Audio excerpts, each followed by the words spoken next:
And also, I like for you to address, too, I know I had a chance to actually ask the famous lecturer and author, Tariq Nasheed of Hidden Colors fame, about your situation. Like, he's been going on his platform saying that you are an agent.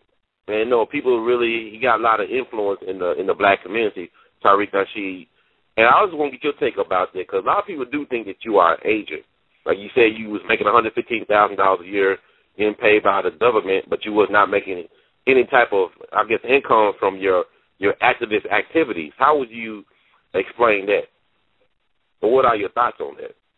You know, and I don't know much about this Nasheed character. I know that he's not a social activist in the African community, so he's not somebody that would what I would find relevant as a real freedom fighter, what his opinion is. But I would say this: I understand the position and the mentality of your average black person that hears a person working with the government, because this is what happens. Since we found out about COINTELPRO, how they get government-paid informants to undermine the nationalist community and kill our leaders, it has properly sent a level of fear or concern and apprehension in the minds of people who want to do something for black people. And it should. This is the problem, though. The fear and apprehension and the concern has gone to the point of becoming irrational and thoughtless and pretty much ridiculous. Consider the fact that, first of all, we all would know this. This is for a thinking person who uses their brain. An agent for the government that's sent to undermine the African-centered community doesn't go to work every day. Their work is being an African-centered community. In other words, they don't have an office. They meet in a back alley somewhere, or they meet somewhere and they get their instructions. They don't work a real government job every day sitting at an office with their name where everybody can see them. It would defeat the purpose, because particularly with the internet today, if I'm listed one place with my real name and my full duties and responsibilities, and everybody can see that, then it would be pretty much ridiculous and impossible for me, on the other hand, to be an undercover agent, because I'm not undercover. I'm in wide space. The whole purpose of being an undercover agent and working on behalf of the government is no one knows that you work for the government. In fact, people believe that you are authentically part of the movement. They have no idea how you come up with all of this money and how you get the access to all of this stuff, but you just do it, and it's kind of amazing, and then you start trouble amongst African people. And you advocate drug use. You advocate homosexuality. You advocate acceptance of things that are not good for the black community. If anybody has any amount of intellect or intelligence or just even reasonable person, they would look at what we do, and you just look at any glance, a cursory glance at anything Irritated Genie or Warner Horizon has done, and the intelligent person says, well, they can't be working for the government. Why? Well, he's calling the whole push is for our people to accept Obama. When the Obama campaign was going on, the Irritated Genie was coming out there telling us he's going to be promoting homosexuality in Africa. Don't support this guy. He's one of the few voices that was saying it. Well, the government wouldn't pay him to speak out against Obama when he's working for Obama. That doesn't make any sense. Another thing, and this one really is a telltale story for a thinking person. Mm-hmm. I have the key to the African mind. I mean, you've seen some of the work that we do. Right. And I'm saying beyond a reasonable shadow of a doubt, I'm telling people, I mean, I don't have a problem saying it. If you put any black person in front of me and they give me an audience, you give me 3 hours, I'm going to capture their mind, because I have that key. Here's the thing, though.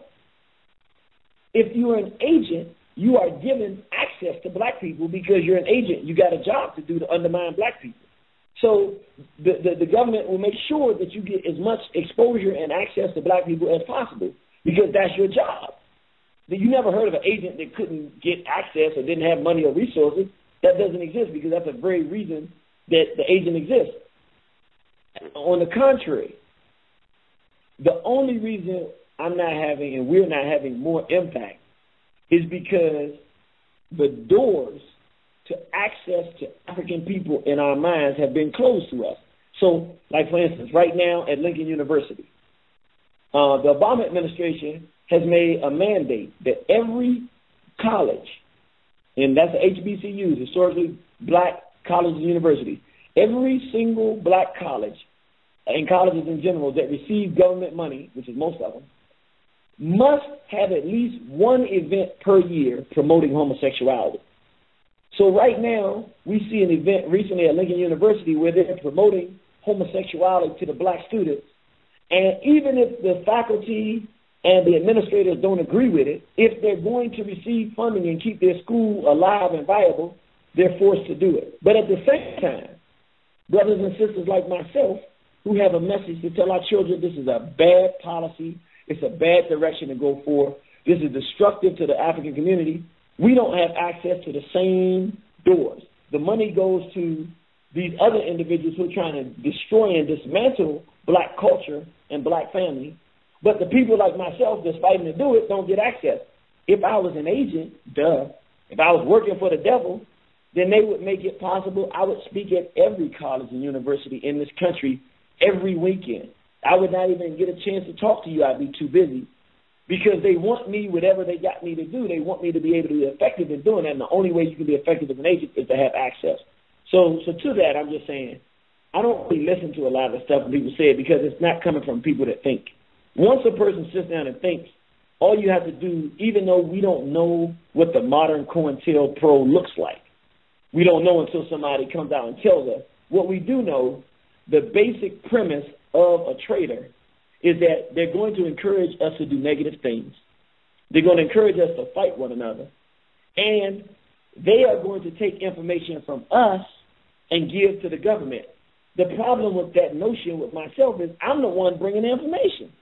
The government don't have the information and the analysis that I bring down. If you look at the information that we provide, if you look at any of these videos, the feminization of the black male parts 1 through 4, the analysis I do of the European mind and European behavior, they don't have that nowhere. That's my analysis. They cannot give it to me because they don't analyze and study themselves. They study us because they want to kill us. And if you want to kill a group of people, you need to know those people. Well, I study them because they're the ones that's killing us. They don't have no way to tell me how to study them because they don't study themselves. And so if I'm giving you a read and a study and a breakdown intellectually of what we are facing, that doesn't exist. It's coming from me. So how can I be a government agent when what they would be paying me to give, they don't have? What they have is drugs. I ain't giving you no drugs. I'm telling you not to do dope. They got bad psychology and words, so they want you to use the N-word. I don't ever call you the N-word. I tell you not to use that. It kills yourself. They have integration, telling us to out our race. You see it all over. I don't tell you to date outside your race. I tell you as a black man, be loyal to your black women. Black women, be loyal to your black man. They tell you to be a homosexual. I don't tell you to be a homosexual. Everything that the enemy wants to give you, then you know who your traitors are because that's what they're giving you. They're giving you what the devil wants you to have. All you got to do is look at what's happening to our community, and if you want to know who the traitors are, look and see who's advocating on any level the stuff that's killing our community. Nobody can say that anything that we produce is doing anything but helping our community. In fact, I would say, tell me who's giving more information critical to the sustenance and survival of African people than One Horizon. I don't even think it exists. I want to say, too, man, there's so many things like questions or answers you gave and also things I'm thinking about as I'm listening to you talk. Number one, I believe with the Honorable Brother Dick Gregory that the best black leadership that we have produced, a lot of them have their roots in the HBCUs. I mean, you're a product of Hampton University. You see what I'm saying? You're a product of the HBCU. So many of our great leaders and innovators were products who either went or taught at HBCUs. So it's funny now that HBCUs are under attack at this moment when we need a strong foundation for our community. A couple other things as well. I think you did a great job articulating what an agent really is because I believe that we are all informant. You know, if you got a Facebook profile, if you got a Twitter account, if you got an Instagram, you are an informant. It does not make you an agent provocateur. I think that's the thing that it was interesting a couple of years ago when it came out that Ernest Withers was a paid FBI informant. I mean, he was a freelance photographer. He used to be a Memphis police officer. But the thing about it is, if he's a freelance photographer, I mean, an FBI agent can say, okay, I want to buy that picture from you. Who are these people in this picture?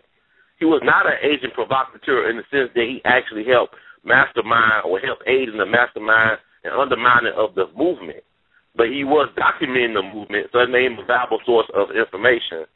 So I definitely agree with you a lot of your points. I don't consider you in the same realm as a William O'Neill, who set up Fred Hampton, who was an agent provocateur.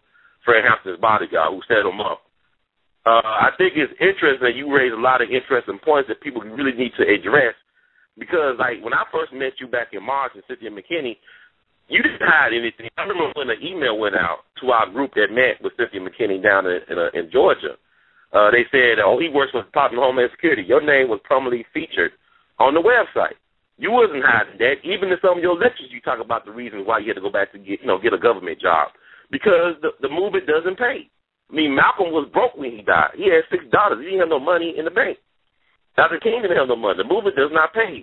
You got to do this for the love of your people if you're going to serve the people. You got to love the people inside themselves, because our people have been so conditioned. So I want to thank you for making those points very clear.